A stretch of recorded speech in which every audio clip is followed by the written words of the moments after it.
Well, it's only been 4 years, so how about episode 3 of Guitar Stories?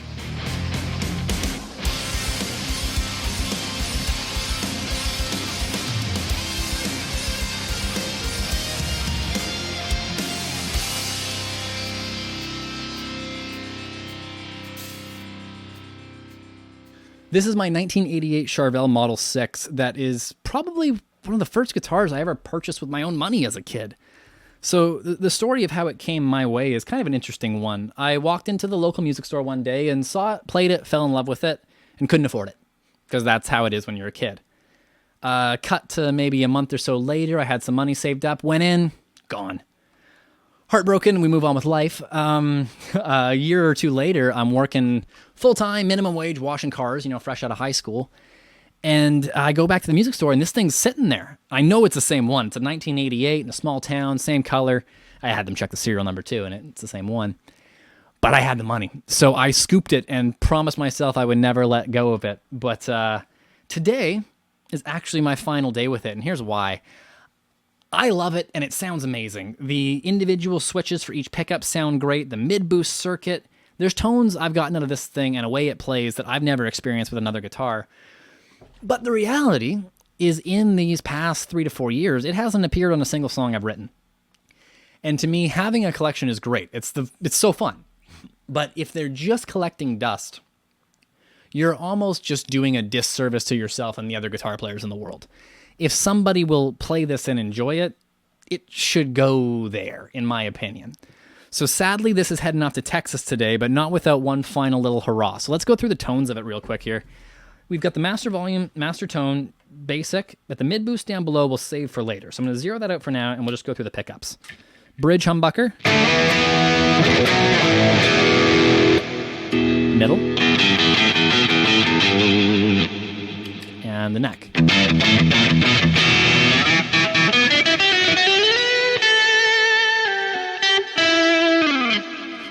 And then my favorite, all three at once.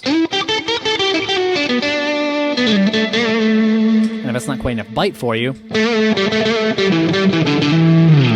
roll in that mid-boost circuit.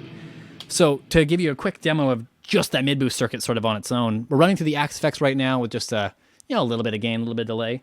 Here is that pickup, no mid-boost, for that Alexi Laiho sort of Children of Bodom tone.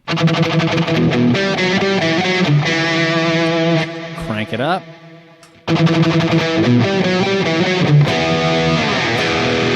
It just gets squishier. It doesn't lose any high end. It doesn't lose any low end. It just boosts the mids. And the mids are the guitar. That's the frequencies you need, unless you're recording And Justice for All. So to me, it's always been a real hard question to sell this thing. But like I said, while I've been questioning it, I haven't been using it. So there you go. And it's on a couple songs with that special tone. Some of my actually, I think I should name drop it. The solo from the opening track off my album Black Tie Affair. The song's called Self-Discipline. I know for a fact I recorded it on this guitar. A lot of the leads I recorded on this guitar, but that one I remember vividly because I actually recorded it right after I had my wisdom teeth pulled out.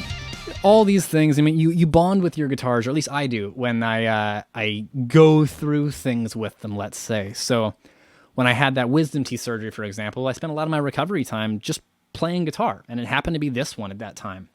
I had some more major dental surgery years later, some more teeth extractions, and the Eddie Van Halen guitar was actually the guitar I had purchased recently before that. So that's the one that got all the use out of that time. So to me, these guitars all have sort of an era or a time point in your life that they really resonate best. And as much as I love hanging on to them forever, I think the reality is that I'm done resonating with this one for now. I haven't written on it in years. And even though I love some of those tones and you just can't get them out of anything else, I gotta let it go.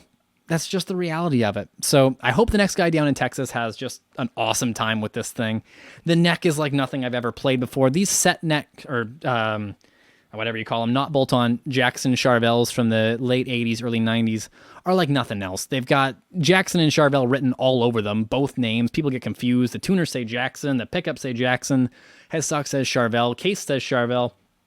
But who cares? They're made amazing. So This has been another episode of Guitar Stories. I'm sorry for the wandery ending, but I don't want to end it. And if that tells you anything, it should tell you that this is a great guitar that I will miss dearly.